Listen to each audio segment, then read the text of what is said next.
What is going on, YouTube? It's Yoda coming back at you. Now, today we're going to talk about all of this hate that Joe Rogan is getting lately. I don't know if you guys remember, but it was just last week that him and Ethan Klein got into a big argument where Ethan was basically saying that he is spreading misinformation about COVID-19 and saying that he took all of these medications that are based in pseudoscience to recover when he had COVID-19 and, blah, blah, blah. Then they went back and forth and there was this huge dispute on who was healthier. And oh my God, it was this big Twitter extravaganza.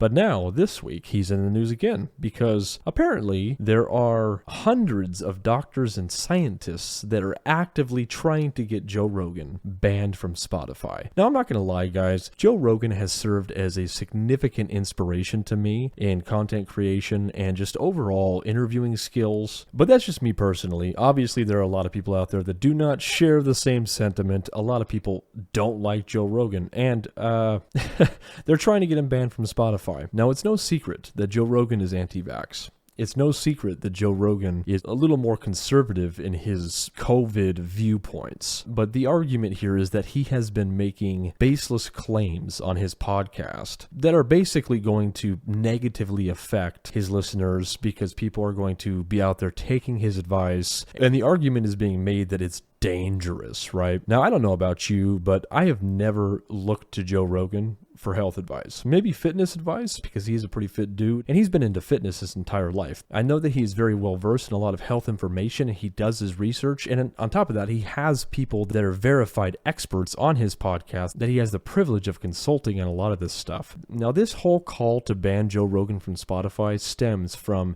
this one specific episode where he interviews a Dr. Robert Malone, and this was on episode 1757. You will no longer be able to find that episode because Spotify went ahead and took the liberty to delete it off of their platform on their own accord. But the article that I'm pulling this from says, the veteran scientist, that's Dr. Robert Malone, who was part of the team that invented the mRNA technology used in the COVID-19 jab, says pharmaceutical companies administering vaccines had financial conflicts of interest. He also compared the status quo in the US to Nazi Germany and alleged that society was suffering a mass formation psychosis over the use of vaccines. Let's go ahead and dissect this for a second.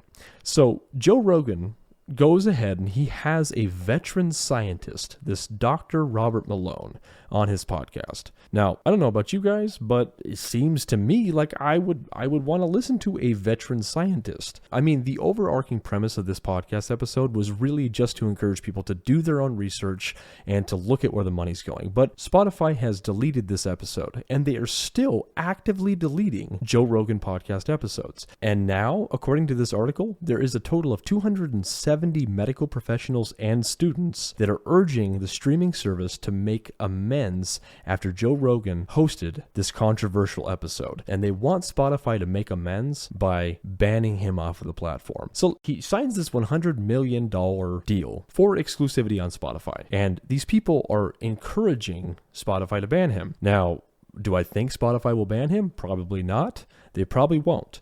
Because, $100 million is not pocket change. They're pretty heavily invested in Joe Rogan at this point, and it wouldn't make sense for them to ban him. But they are still so spineless that they are deleting his episodes behind his back. They're deleting his content because they're afraid of what the recourse could be. Like, look, I understand that there's a lot of misinformation out there. Honestly, guys, I've gotten to the point where I don't know who to trust on any information at all. But at the same time, that has always been up to my own discernment. I don't want to see news through a filter. I don't want it to be curated for me. I don't want there to be censorship for my own good. It's up to my ability to figure out whether or not I buy what is being sold to me. These Joe Rogan haters, they're out here trying to curate information and spoon feed it to me, and I'm just not down for that, guys. It's absolutely ridiculous, and Spotify should be ashamed for being so spineless that they are taking the bait here. It's not like he's out here telling people where to go buy ivermectin. It's not like he's out here being sponsored by ivermectin and trying to sling it on the podcast.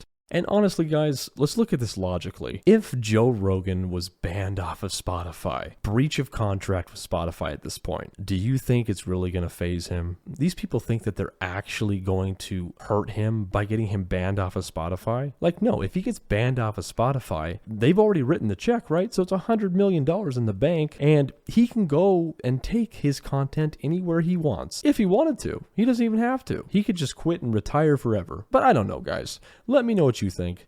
Do you think that Joe Rogan deserves to be banned off of Spotify? Do you think that he really deserves this fate? What is your opinion? Let me know down in the comments. But anyway, guys, that is going to do it for today's video. Do not forget to like and subscribe. And also, hit that bell if you want to be notified every time I upload. But until next time, I'm going to have to sign off because these Joe Rogan haters have got me fired up.